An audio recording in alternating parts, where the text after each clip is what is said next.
जानना चाहूंगी। देखिए, दिल्ली में सत्ता के लोभ में चारों ओर आरोप प्रत्यारोप का दौर चल रहा है। इस बीच अब कांग्रेस के मैनिफेस्टो को लेकर सवाल खड़े होने लगे हैं। कहा जा रहा है, चाहे पीएम मोदी हो, गृह मंत्री अमित शाह हो या राजनाथ सिंह हो, सबका कहना है कि सरिया कानून लागू करने की कोशिश की जा रही है इस मैनिफेस्टो के जरिए।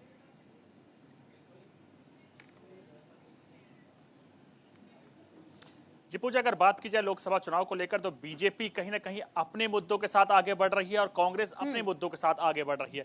पहले फेज का चुनाव हो चुका है, उसी के बीच कल 5 बजे तक दूसरे फेज के चुनाव को लेकर प्रचार थम जाएगा। लेकिन उससे पहले सूबे के मुख्यमंत्री यानी उत्तर प्रदेश के मुख्यमंत्री योगी आदित्यनाथ ने बड़ा बयान दिया। उन्होंने बोला है अपने बयान में कि अगर कांग्रेस सत्ता में आती है तो वो इस देश को शरिया लॉ से चलाएगी। तो कहीं ना कहीं इस मुद्दे को बड़े तौर पर देखा जा रहा है। उसके बाद से ही सियासत पूरी तरह से गर्मा चुकी है, क्योंकि कहीं ना कहीं अगर इस मुद्दे की बात की जाए तो एक विशेष वर्ग से जुड़ता है और उसको लेकर लगातार आप बीजेपी देखते हैं कहीं ना कहीं एक्टिव रहती है या कहीं अटैक करती है।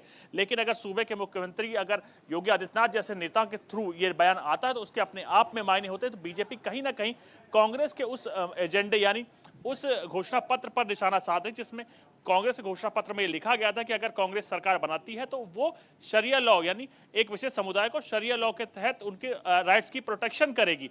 तो योगी आदित्यनाथ ने उस पर निशाना साधते हुए अपना बड़ा बयान दिया, जिसमें उन्होंने कहा है कि अगर कांग्रेस सरकार बनाती है तो शरिया देश में लागू हो जाएगा। वो बाबा साहब अम्बेडकर का बयान जो कॉन्स्टिट्यूशन है, जो संविधान हमें दिया गया है, उसको हटा दिया जाएगा। तो कहीं ना कहीं जैसे ही ये बयान सामने आया, ये बयान उत्तर प्रदेश के अमरोहा में दिया गया था, तो उसके बाद से अगर देश की सियासत के तो देश की सियासत लगातार गर्म हो गई है। कांग्रेस इस पे पलटवार कर रही है, कहीं ना कहीं पोलराइजेशन का आरोप लगा रही है। दरअसल अगर फर्स्ट फेज की बात की जाए तो फर्स्ट फेज में कई ऐसे प्रदेश रहे जहां वोटिंग कम हुई, चाहे आप उत्तराखंड की बात ले लीजिए, उत्तर प्रदेश पश्चिम की बात ले लीजिए, कई ऐसे प्रदेश हैं जहां वोटिंग प्रतिशत कम रहा, जिसके बाद बीजेपी अब कहीं ना कहीं पूरी तरह से एक्टिव हो चुकी है। और जैसे ही पहले चरण के मतदान के बाद वोट प्रतिशत आया था, उसके बाद से ही बीजेपी कहीं ना कहीं लगातार कोशिश कर रही है कि वो अपने मुद्दों को धार दे सके।